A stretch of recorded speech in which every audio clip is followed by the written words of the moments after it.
Hello and welcome to Only My Health. Thank you all for joining us today. First of all, I would like to wish you all a very happy Mahashivratri. आज हम यहाँ एक बहुत ही खास मकसद से आए हैं ओनली माय हेल्थ के एक और नए और इंफॉर्मेटिव कैंपेन की शुरुआत करने, जिसका नाम है हेल्दी नारी हैप्पी नारी। जैसे कि हम सब जानते हैं 8 मार्च को मनाया जाता है इंटरनेशनल विमेंस डे। तो इन 8 दिनों में हम लेके आएंगे आपके लिए विमेन हेल्थ से जुड़ी हुई कुछ खास इंफॉर्मेशन। जुड़ेंगे हमारे साथ आप लोग और हमारे 8 अलग अलग एक्सपर्ट्स। आज हम बात करेंगे विमेन्स की बोन हेल्थ के बारे में। जैसे कि कहा जाता है कि औरतों में 30 की उम्र के बाद से बोन हेल्थ का खास ख्याल रखना चाहिए। आज इन्हीं सब बातों पे चर्चा करने के लिए हमारे साथ जुड़े हैं doctor Ankit Batra. He's an orthopedic surgeon associated with Sharda Hospital in Greater Noida. Thank you, Dr. Batra, for joining us today. Thank you for inviting me. तो डॉक्टर बत्रा, जैसे कि मैंने अपने ओपनिंग उसमें कहा कि औरतों को बोला जाता है खासकर कि 30 साल की उम्र के बाद आपको अपनी बोन हेल्थ का ज्यादा ध्यान रखना चाहिए। ये क्यों कहा जाता है लोगों को? ओके, देखिए, सबसे पहली चीज तो हमको ये समझना है कि विमेन ही क्यों, मेल्स क्यों नहीं। जी। तो उसमें एक हार्मोन होता है बॉडी के अंदर फीमेल्स के, जिसको हम एस्ट्रोजन बोलते हैं, which plays a very important role bone health की। अगर हम बात करते हैं तो जी। It has a big role कि वो कैल्शियम अब्जॉर्प्शन जो होता है बॉडी में, कैल्शियम हम सबको पता है बोन हेल्थ के लिए बहुत जरूरी है। तो जी। वो कैल्शियम अब्जॉर्प्शन में रोल प्ले करता है। तो जब फीमेल्स यंग होती हैं, 20s 30s में होती हैं, तो एस्ट्रोजन भरपूर मात्रा में शरीर में होता है। जी। So that helps maintain the bone health. लेकिन जैसे जैसे उम्र बढ़ती जाती है, एंड स्पेशली एक एज ग्रुप होता है जो 40 टू 50 के बीच में, जिसको हम पेरी मेनोपॉजल, उस टाइम पे उनकी जी। एस्ट्रोजन प्रोडक्शन भी कम हो जाती है। तो उस वजह से उनकी बोन हेल्थ जो है धीरे धीरे डिटेरियोरेट जी। करती रहती है। तो there are some precautions that we need to take for that. तो जैसे कि कहा जाता है बोन हेल्थ में ऐसे क्या फैक्टर्स होते हैं जो औरतों की बोन हेल्थ को इन्फ्लुएंस कर सकते हैं? काफी सारे फैक्टर्स हैं। एक तो जैसे जैसे हमारी मॉडर्न लाइफ होती जा रही है, हमारा नेचर से जो कनेक्शन है वो टूटता जा रहा है। जी। और जो हमें, आपने सुना होगा, विटामिन डी की एक्टिवेशन के लिए हमें सनलाइट चाहिए होती है। लेकिन आज की मॉडर्न लाइफ में 12 से 4 की धूप लेने कौन निकलता है? जी। बिकम वेरी डिफिकल्ट या। कि 12 बजे जाके ओवरहेड सन की धूप सेकने के लिए किसके पास टाइम, आधा घंटा। जी। एंड साथ ही साथ लोगों का मिल्क कंजप्शन जो है वो that has change into processed milk. अब वो जी। मिल्क पाउडर पीते हैं, या so many people are coming up as lactose intolerant. तो उनका हम्म। मिल्क कंजम्पशन बंद हो गया है, पनीर से लोगों को प्रॉब्लम होती है। और जी। उन्होंने अपनी डाइट इतनी प्रोसेस्ड कर ली है कि it has become very difficult कि बॉडी अपने आप से मेंटेन कर पाए उसको, जी। Bone health. जी। So I think there's one very important point that you mentioned here is of lactose intolerance. जैसे कि हमें पता है आजकल ये सारी जो एलर्जीज है, people are very much aware about it. तो अगर कोई लैक्टोज इंटॉलरेंट है, जिनको दूध से इशू होता है, how do you think they should plan their routine for healthy Very bone? glad you asked this question because me myself I am also lactose intolerant. Oh, okay. So what we have to do is कि हम लोग को कुछ alternate sources चाहिए calcium के in जी। the form of supplementation. जी। So a lot of different types of brands are available, जी। but generic calcium की अगर डोजेज की बात करी जाए तो 500 to 1000 milligrams per day is ji. more than sufficient as a supplement. ये या। डेली ले सकते हैं फीमेल्स। हम एज ऑर्थोपेडिशियन जब हम प्रिस्क्राइब करते हैं तो जनरली हम 15 डेज का कोर्स देते हैं, and after that we get serum calcium levels done. And usually मतलब वो लो ही आते हैं इंडियन पॉपुलेशन में, जी। both serum vitamin D3 and calcium. So both need to be supplemented in medication का form. Hmm. So regular supplementation is important. Naturally अगर आप मुझसे पूछेंगे तो obviously there are things that we can do, but it becomes very difficult and impractical कि आप 12 बजे जाके आधा घंटा धूप सेकें, या there are a lot of religions and things that require women to cover their entire bodies, या। जिसकी वजह से धूप कई बार उन तक नहीं पहुंचती।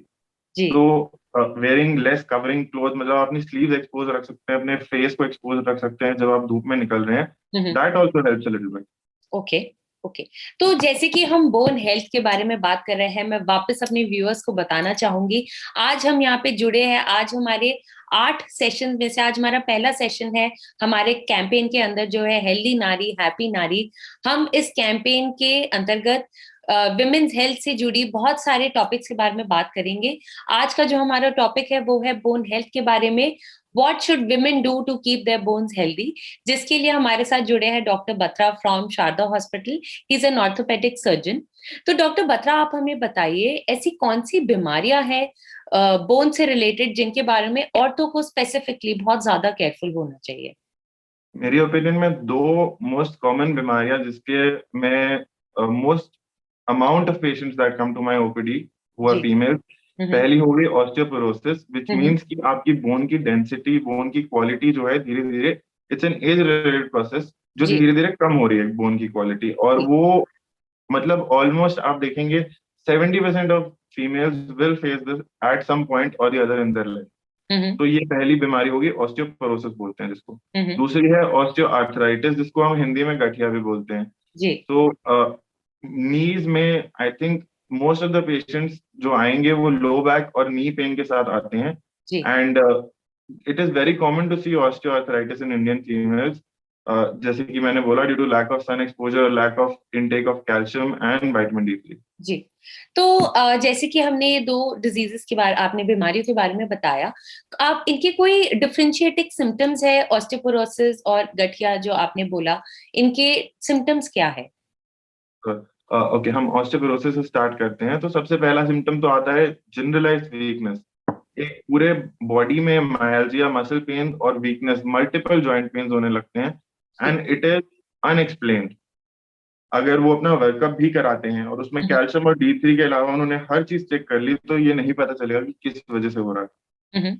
The first thing that they have to do is get their calcium and vitamin D3 tested. Ji. Multiple joint pains होते हैं. Some people they also experience repeated infections. उनको बार बार सर्दी, जुकाम, खांसी, ये सारी चीजें होती हैं क्योंकि उनके शरीर में विटामिन डी की कमी है। And it is not only important for bone health but immunity as well. जो आपकी शरीर की बीमारी से लड़ने की क्षमता होती है, उसके लिए भी विटामिन डी बहुत इंपॉर्टेंट है। ये सारी डेफिशिएंसी सिम्टम्स जो है अलग अलग तरीके से मैनिफेस्ट करते हैं। कई बार रिपीटेड इन्फेक्शंस के फॉर्म में, कई बार सारे जोड़ों के दर्द के फॉर्म में, कई बार फटीग, टायर्डनेस, मायल्जिया, इस तरीके से। जी। सो डॉक्टर बत्रा, क्या इज एज अ फैक्टर? अगर हम बात करें जो सिम्टम्स होते हैं, क्या ये यंग लोगों में भी होते हैं या कोई स्पेसिफिक एज ग्रुप है लेडीज में जिनके लिए लोगों को ज्यादा केयरफुल होना चाहिए? देखिए, बीमारी तो ऑब्वियसली हर एज ग्रुप में हो सकती है, but as you said there is a most common age group and that is known as the perimenopausal age group. जो 40 ईयर्स से 55 ईयर्स की फीमेल्स होती हैं वो are at risk for low oestrogen, क्योंकि उनकी मेंस्ट्रुअल साइकिल जो है वो बंद होने का टाइम आने वाला होता है। At that time, they are at the highest risk for developing osteoporosis, which we also call osteoporosis related to menopause, perimenopausal osteoporosis. Okay.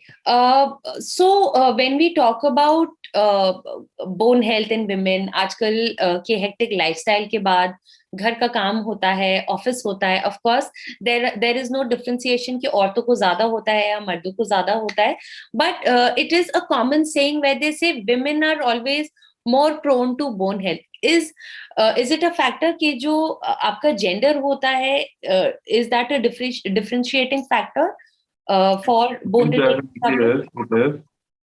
Like I mentioned, estrogen plays a very important role, hmm. and that is a hormone जो भरपूर मात्रा में सिर्फ females में मिलता है। जी। And उनकी body over time it has become dependent on oestrogen. This hmm. A very, मतलब बहुत टेक्निकल मैकेनिज्म है उसका, जिसमें हम्म। मैं नहीं घुसूंगा। जी। बट सिंपल भाषा में बोला जाए तो that hormone is responsible for bone health for women. And जैसे जैसे वो हार्मोन डिक्रीज होता है वैसे वैसे बोन हेल्थ भी डिक्रीज होती जाती है। That is why females are at a much more increase risk. Plus they also have their regular menstrual cycle जिसमें ब्लड लॉस भी होता है, तो उनमें आयरन की कमी भी इस वजह से डेवलप हो जाती है। साथ ही साथ like I said, Indian females they keep their bodies covered, तो वो सन में भी जाती है तो उनको सन का एक्सपोजर भी नहीं मिलता।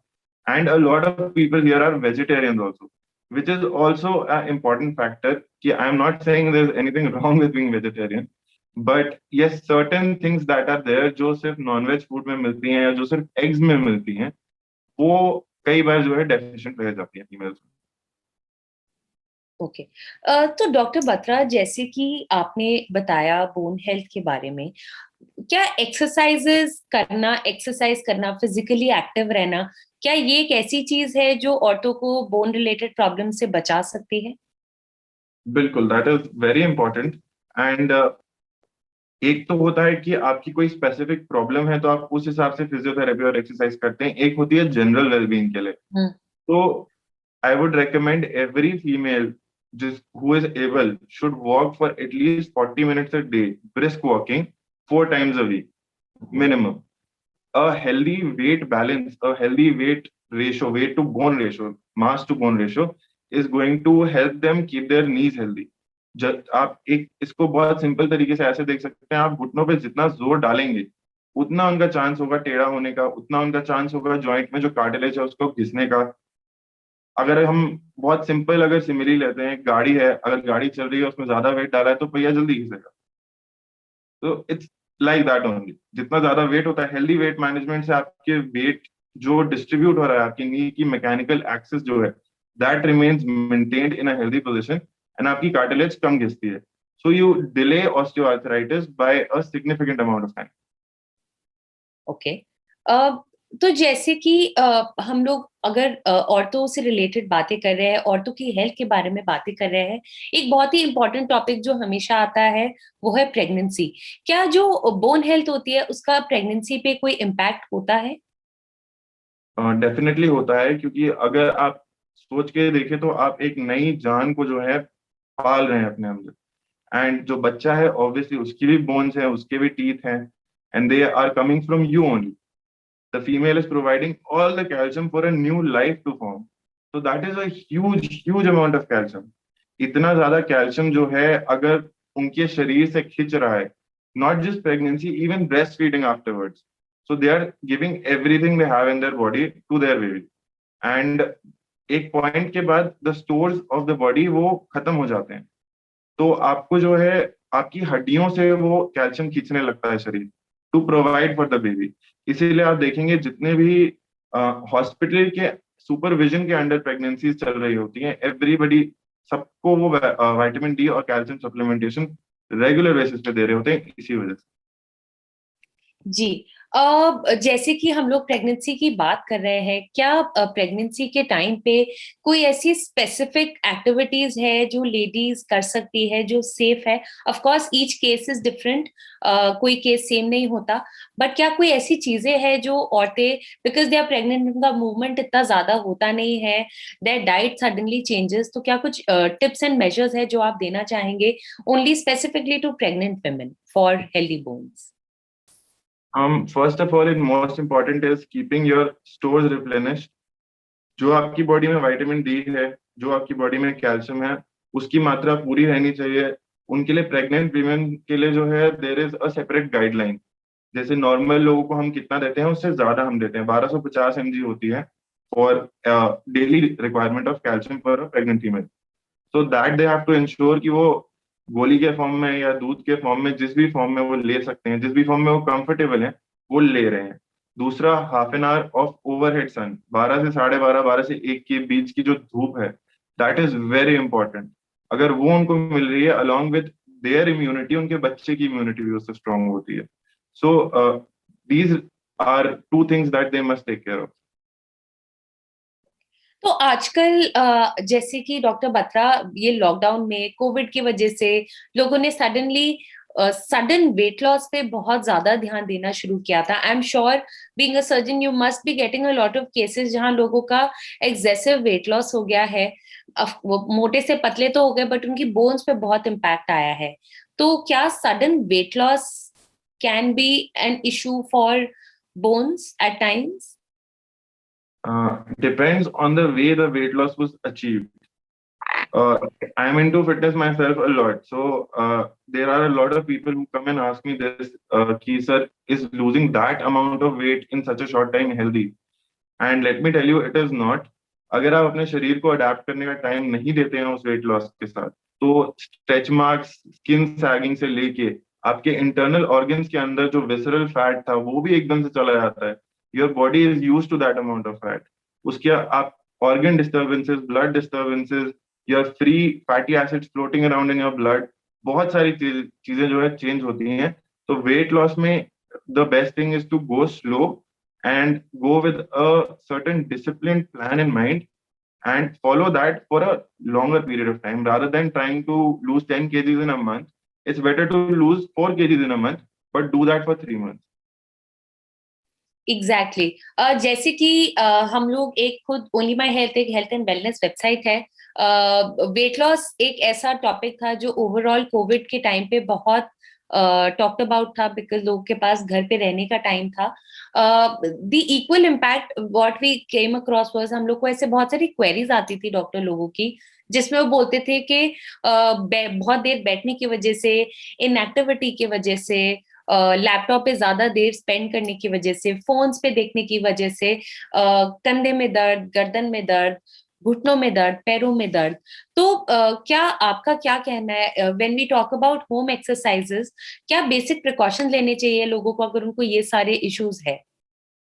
Okay, first of all this is a very common problem.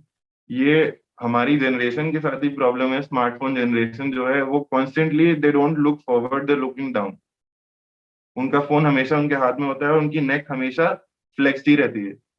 And even if they are working on a laptop, there are certain precautions that you have to take. Light आपके लेफ्ट शोल्डर के पीछे से आनी चाहिए. Laptop table जो है it should be at your eye level, जो आपकी स्क्रीन है, ताकि आपको झुकना ना पड़े. If you are already facing this problem, आपकी गर्दन में दर्द हो रहा है, तो सर्वाइकल सपोर्ट्स आते हैं, लंबार सपोर्ट्स आते हैं लो बैक के लिए. तो अपनी चेयर को अपने हिसाब से मॉडिफाई करें.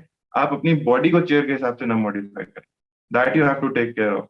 Also regular breaks in between. अगर आप 6 घंटे लगातार लैपटॉप पे काम करेंगे तो हेल्दी से हेल्दी बंदे की कमर और गर्दन दर्द करेगी.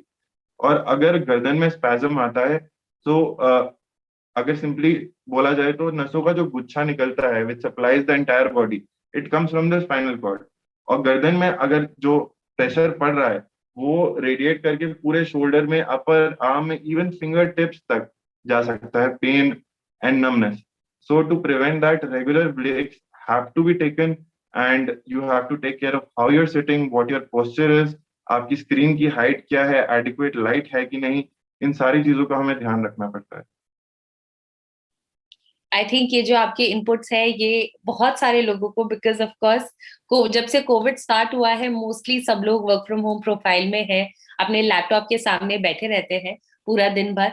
तो मैं वापस अपने व्यूअर्स को बताना चाहूंगी, आज हम बात कर रहे हैं bone health specifically in ladies, इसके बारे में. तो अगर आपकी कोई भी सवाल है बोन हेल्थ से रिलेटेड, प्लीज हमारे कमेंट सेक्शन में लिखिए. We'll try to answer all your queries. So doctor, we have one question from our viewer, her name is Neha. She is asking कि अगर किसी महिला को कैल्शियम की कमी है, उनको पता है, तो कोई सही टाइम होता है दूध पीने का या सप्लीमेंट्स लेने का, कितना और कब लेना चाहिए? ओके, तो अगर कैल्शियम की कमी है दैट मीन्स आपने टेस्ट ऑलरेडी करा लिया, सीरम कैल्शियम आपका लो आया है. अगर आप पिल फॉर्म में कैल्शियम ले रहे हैं, दूध का कोई टाइम नहीं है. हाँ, ऑब्वियसली अर्ली मॉर्निंग जो है ब्रेकफास्ट के साथ लोग प्रेफर करते हैं, सो दैट्स फाइन. बट अगर आप पिल फॉर्म में ले रहे हैं, गोली ले रहे हैं कैल्शियम या विटामिन डी की, that you have to take after meal. आप खाने के बाद ही खाएंगे उसको. अगर आप खाने से पहले खाते हैं, पहली चीज इट इज आर्टिफिशियल कैल्शियम, तो ऑब्वियसली वो 100% नहीं अब्जॉर्ब होगा. अगर आप उसको खाने के जस्ट बाद लेते हैं तो खाने के साथ साथ अब्जॉर्प्शन प्रोसेस में more calcium gets absorb and more vitamin D also. क्योंकि जो सप्लीमेंट्स हम देते हैं यूजुअली देयर कॉम्बिनेशन सप्लीमेंट्स, उसमें कैल्शियम भी होगा एंड विटामिन डी भी होगा. तो ये कुछ नहीं है कि आप ब्रेकफास्ट, लंच या डिनर में आपको डिसाइड करना है किसके बाद. आप किसी भी मील के बाद ले सकते हैं, but it has to be after the meal, not before. Okay.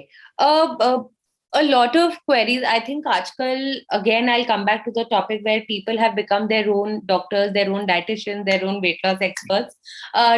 Sudden diet changes की वजह से ऐसे बहुत सारे issues होते हैं जिससे बहुत impact पड़ता है bones पे. Because I being a lady myself, I understand the importance of what you eat when you eat. तो कुछ ऐसे essential foods के बारे में आप हमारे viewers को बताइए, because we've been getting similar questions कि क्या खाना चाहिए, कैसे खाना चाहिए, बट क्या एग्जैक्टली हमें अपनी डेली डाइट में इंक्लूड करना चाहिए? Okay, and I am talking about female specifically here. पहली चीज तो आपको दूध का इंटेक बढ़ाना है. दूध इन एनी फॉर्म एक्सेप्ट चाय एंड कॉफी. जो आप चाय और कॉफी में दूध लेते हैं that is milk, but it's calcium is already bound with the compounds in the T and coffee, so that is useless. उसको आप कैल्शियम के सोर्स की तरह नहीं काउंट करेंगे। आपको आधा लीटर दूध लेना है दिन में, इन एनी फॉर्म, पनीर, छाछ, मट्ठा, lassi, whatever whatever suits you. Curd कुछ लोगों को सूट करता है, जिनको मिल्क नहीं सूट करता due to high quantity of lactobacillus in it, तो आप दही और लस्सी वगैरह ट्राई कर सकते हैं, बट आधा लीटर ऑफ दूध is a must. Then in diet, I would suggest females should take spinach and other green leafy vegetables which are rich in iron. क्योंकि like I said, iron deficiency is an epidemic in India in females. It is very, very common. So vegetarian sources of iron, the best source is spinach, followed by other green leafy vegetables. That's about it. That's mostly what they should take. Okay. तो जैसे कि हम extreme old age के बारे में बात करते हैं, जब लोगों को बोन रिलेटेड प्रॉब्लम्स होती है, आप आजकल लोगों को पता है ट्रांसप्लांट क्या चीज है, नी ट्रांसप्लांट, नी रिप्लेसमेंट सर्जरीज, इन सब के बारे में लोगों को बेसिक आइडिया तो है, तो लोगों को लगता है अगर थोड़ी सी भी प्रॉब्लम है हम नी रिप्लेसमेंट सर्जरी करा लेंगे, then we can so sorry then we can may be tackle the condition very easy. तो आप हमें थोड़ा बताइए, जो ये रिप्लेसमेंट सर्जरीज होती है, नी हो गया, जो भी जॉइंट रिप्लेसमेंट सर्जरीज होती है, उनके क्या, उसका प्रोज कॉन्स इम्पैक्ट्स क्या होते हैं? Absolutely, okay. जैसा कि आपने बोला, it is common knowledge now कि घुटना खराब हो गया बदल दो, हिप खराब हो गई बदल दो। It is like that only, but the problem here is her implant की, जो भी इम्प्लांट हम आपका घुटना मान लीजिए लगाते हैं, first of all it is not made by God, it is made by some company somewhere. तो वो आपकी अनाटमिकल इतनी परफेक्ट अलाइनमेंट नहीं देगा आपको जो आपके नेचुरल नी में थी। There are certain restriction and limitation, जो नी रिप्लेसमेंट के बाद सर्टेन एक्टिविटीज जो आप नहीं कर पाएंगे, या हिप रिप्लेसमेंट के बाद जो आप नहीं कर पाएंगे। पहली चीज। दूसरी चीज, हर इम्प्लांट की एक लाइफ होती है। अगर आप गाड़ी का पहिया बदल रहे हैं, उसकी कुछ लाइफ है, वो उतने टाइम तक ही चलेगा, उसके बाद वो फट जाएगा। So it the same thing happens to knees also. अगर आप कोई if you are taking a cheaper implant, तो इट विल लास्ट फॉर रफली अराउंड 10 years। एंड अगर आप कोई बाहर से इंपोर्टेड इम्प्लांट ले रहे हैं या महंगा इम्प्लांट ले रहे हैं, अच्छी क्वालिटी का टाइटेनियम इम्प्लांट ले रहे हैं, तो it will cost you more, but वो 15 साल चल जाएगा। बहुत ही ज्यादा हो गया 20 साल चल जाएगा, इससे ज्यादा नहीं चलेगा। After that you need to get revision surgeries done, which is a hassle in itself. तो हम कभी भी यंग पेशेंट्स में कभी भी नहीं एडवाइस करते किसी भी तरह की रिप्लेसमेंट, अनटिल और unless it is the last option. It is, कोई अदर ऑप्शन नहीं है हमारे पास, तभी हम रिप्लेसमेंट एडवाइस करेंगे। अदरवाइज जो आपको भगवान ने बना के दी है बॉडी, उसको कोई डॉक्टर उससे बेटर नहीं कर सकता। So I would suggest taking care of the things that you already have, and think about replacement when you are above 50 और 60 years ऑफ एज। 60 साल के बाद आपको सोचना है कि आप रिप्लेसमेंट कराएं या ना कराएं। अगर आपका ऑस्टियोआर्थराइटिस इतना आउट ऑफ कंट्रोल है, ऑस्टियोआर्थराइटिस में हम करते हैं मोस्टली रिप्लेसमेंट नी की, और अगर grade 1 होता है, 2 होता है, इवन grade 3 होता है, 4 ग्रेड्स होते हैं, 4 बीइंग मोर सिवियर। सो 3 तक भी हम अपने आप को रोक के रखते हैं कि हम रिप्लेस नहीं करेंगे, हम सिम्टोमेटिक मैनेजमेंट करेंगे। जब it gets out of hand, bone से बोन टकरा रही है, पैर पूरा टेढ़ा होके बो लेग हो गया है, that is when we do a replacement. So it is not an easy thing, it is a very, very huge procedure, it's a big operation, and it has a lot of risks and things associated with it that I'm sure general public does not know about. Exactly exactly. तो doctor, जैसे आपने बोला 4 stages होते हैं, can you list basic symptoms के? Stage 1, stage 2, stage 3 and of course stage 4, जैसे आपने बोला जब बोन से बोन टकरा रही होती है, पैर मुड़ जाते हैं, तो फर्स्ट टू थर्ड स्टेज के क्या सिम्टम्स होते हैं? Okay, first stage is when your joint is in an X-ray, we do the grading. तो एक्सरे में हमको 2 हड्डी दिखेंगी और उसके बीच में स्पेस दिखती है, दैट स्पेस इज कार्टिलेज, जो 2 हड्डी के बीच का गद्दा होता है, the cushion. Stage 0 is everything is perfect. Stage 1 is थोड़ी सी रिडक्शन हमको दिखती है जॉइंट स्पेस में, bones are still apart. Stage 2 is when you can see some significant amount of reduction in joint space, and there are some things known as osteophytes. बहुत ज्यादा technical हो जाएगा तो मैं नहीं एक्सप्लेन करूंगा, but if you see a certain number of them, you can grade it as stage 2. If you see more of them and almost bone से bone touch हो रही है, that is stage 3. And stage 4 is total bone to bone contact. Okay. ठीक है, तो So doctor basic test के बारे में आप बताइए, अगर आप क्या सजेस्ट करते हैं कि लेडीज को ये टेस्ट जो है अपने रेगुलर चेकअप्स में कराने चाहिए to keep a check on their bone health? एक तो सीरम विटामिन D3 हो गया, those values even I would say every 6 months to 1 year every female should get them checked.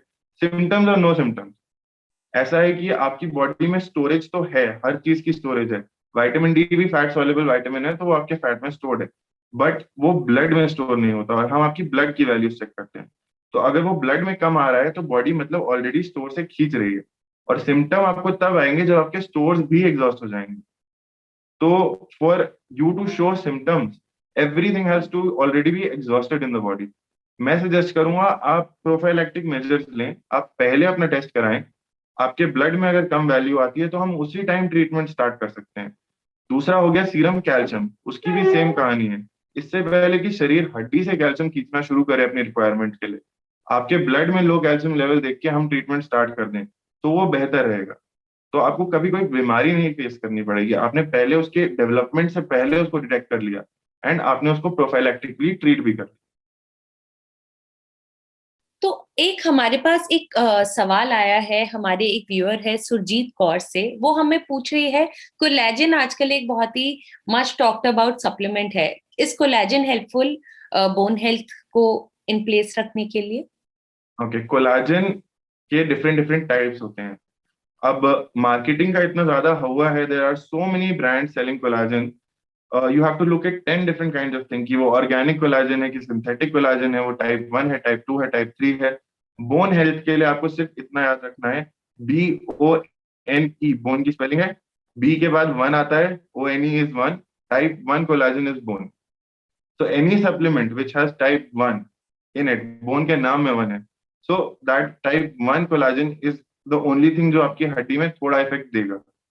अभी भी studies are going on, we are not sure कि वो किस limit तक इफेक्ट करता है, but we know that bone comprises of type 1 collagen.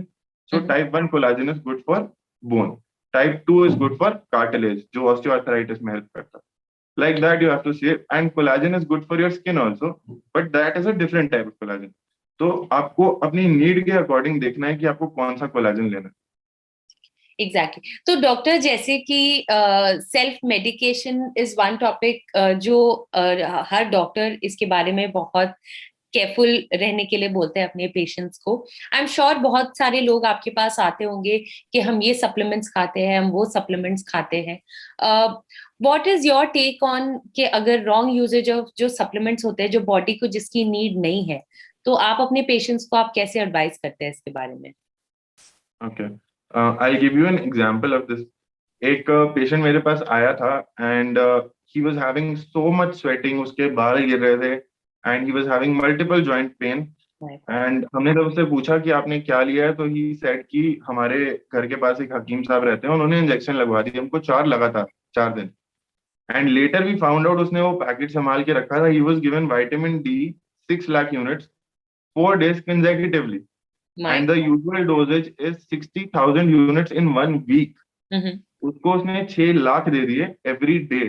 My God. So this is somebody who is not, let's say, qualified enough to hand out treatment and supplements, doing self medication in a way. Yeah.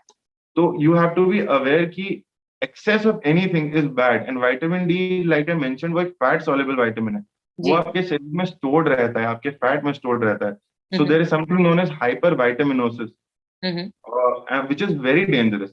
जी. तो आपको अपना amount जितना आप supplement दे रहे हैं बिना test कराए भी कुछ डॉक्टर्स प्रिस्क्राइब करते हैं, बट लिमिट में करते हैं। जी. तो अगर आप सेल्फ अपने आप लेते जाएंगे till the time you have symptoms, it is too late. जी. आप ऑलरेडी हाइपर वाइटामिनोसिस की स्टेज में आ चुके हैं। Same thing with excessive calcium, अगर किडनी स्टोन्स क्या इसके बढ़ जाता है, आपका आपका हार्ट में, ब्लड वेसल्स में, आर्टरीज में कैल्सिफिकेशन का रिस्क बढ़ जाता है। So everything is good when it is taken in a limit. Exactly तो जैसे कि मैं वापस अपने व्यूअर्स को बताना चाहूंगी, आज हमने डिटेल में बात की है औरतों में हड्डियों की जो समस्याएं होती है, जो प्रॉब्लम्स होती है, और कैसे लेडीज अपने बोन्स को हेल्दी रख सकती है।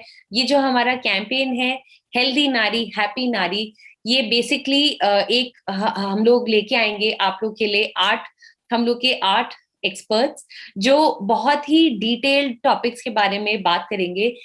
जैसे कि आज हमारा जो टॉपिक है बोन हेल्थ के बारे में, हमने डॉक्टर बत्रा से बहुत इंफॉर्मेटिव सवालों के जवाब हमें मिले हैं, जिनके बारे में उन्होंने हमें डिटेल में बताया है। So doctor Batra, on a parting note, I would like to ask you one thing.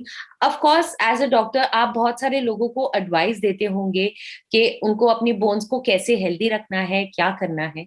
आप प्लीज हमारे व्यूअर्स को एक एडवाइस अगर दे सके। ऑफ कोर्स, एक तो मैंने जैसा बोला, मेल और female, milk is a must, calcium is a must.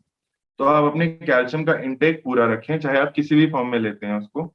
एक आप कोशिश करें कि आपको 12 से 4 के बीच में आधा घंटा धूप का एक्सपोजर किसी भी तरीके से मिल जाए।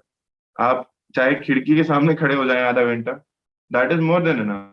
You just need that UV rays to activate the vitamin D in your skin. दूसरा, regular walk, 40 minutes of walk every day for 4 days in a week is very important.